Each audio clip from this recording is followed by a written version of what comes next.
Oke, selamat malam, salam dan bahagia. Perkenalkan, nama saya Deddy Suryawan dengan NIM 2020008143.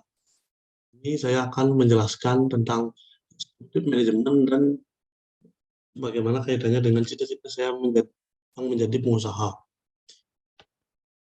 Oke, langsung saja. Pertama, apa itu disrupsi? Era disrupsi adalah era di mana terjadinya perubahan masif yang mengubah sistem dan tatanan bisnis yang lebih baru. Disrupsi sendiri utamanya disebabkan oleh adanya inovasi-inovasi dan kreativitas baru di era tersebut. Perusahaan yang bergerak di bidang bisnis sebaiknya menyusun strategi baru yang dapat mengimbangi perkembangan teknologi di era disrupsi. Hal tersebut perlu dilakukan agar bisnis yang ditekuni mampu bersaing dengan pendatang-pendatang baru yang lebih dulu menggunakan teknologi canggih, sebab tidak sedikit perusahaan yang terpaksa gulung tikar akibat tidak berinovasi dan menemukan strategi bisnis yang lebih kreatif. Pengusaha sebaiknya mulai aktif mempelajari dan melakukan pembaharuan-pembaharuan terkait teknologi. Dari pengertian disrupsi, dapat dikatakan bahwa disrupsi merupakan suatu fenomena di mana terdapat sejumlah perubahan atau lompatan yang besar yang keluar dari tatanan yang lama dan mengubah sistem yang lama menjadi sebuah sistem baru.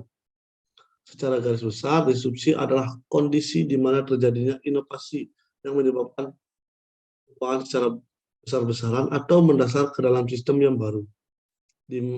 Dalam bidang bisnis, hal ini tentunya merupakan sebuah tantangan yang cukup berat, di mana perusahaan harus melakukan inovasi secara terus-menerus agar dapat tetap relevan dengan perubahan zaman. Next, ada dampak terjadinya disrupsi. Era disrupsi memiliki dampak yang cukup signifikan, terutama bagi dunia bisnis. Perubahan teknologi ke arah yang semakin canggih di satu sisi membawa kemudahan-kemudahan baru bagi masyarakat dalam menjalankan bisnis. Namun di sisi lain, teknologi juga memaksa perusahaan-perusahaan yang telah mapan harus bisa beradaptasi terhadap perkembangan zaman. Salah satu dampak yang paling signifikan adalah kalahnya perusahaan-perusahaan yang belum melakukan transformasi digital dengan perusahaan-perusahaan baru yang lebih relevan. Contohnya seperti bisnis retail, media cetak, taksi konvensional, dan sebagainya. Saat ini bisnis retail semakin mengalami ancaman yang nyata semenjak maraknya marketplace sebagai alternatif cara belanja yang baru. Tentunya pengusaha bisnis retail harus memutar otak untuk tetap dalam persaingan di era disrupsi dengan melakukan transformasi digital. Begitu pula dengan media cetak yang saat ini sedang memanfaatkan layanan berbayar dengan fitur koran elektronik atau e-paper. Hal ini agar para pelanggan tidak lagi direpotkan untuk membeli koran secara cetak.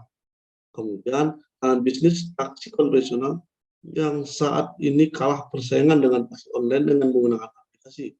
Karena itu, banyak sekali perubahan-perubahan mendasar yang harus dilakukan oleh pengusaha di berbagai bidang bisnis agar tetap bertahan di era tersebut.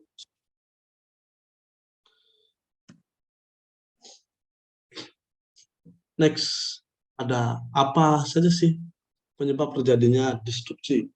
Pertama, perkembangan teknologi digital sangat pesat dan telah meluas sampai ke seluruh penjuru negara, terutama di daerah perkotaan. Teknologi digital ini ditandai oleh meluasnya jaringan internet di seluruh negara yang memiliki budaya berbeda. Kedua, ada kehadiran jaringan internet mampu mengakses informasi tanpa batas.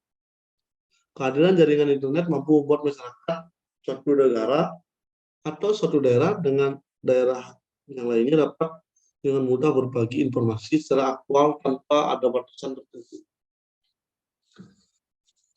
Ketiga, ada perkembangan teknologi yang disebut revolusi industri 4.0 yang ditandai dengan semakin banyaknya penggunaan Internet of Things atau IoT yang telah mendisrupsi berbagai bidang kehidupan manusia.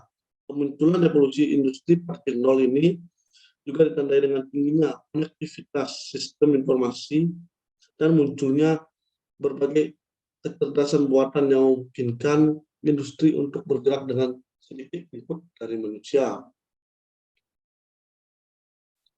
Yang selanjutnya nomor 4 ada visual atau gambar mendominasi ruang dan waktu.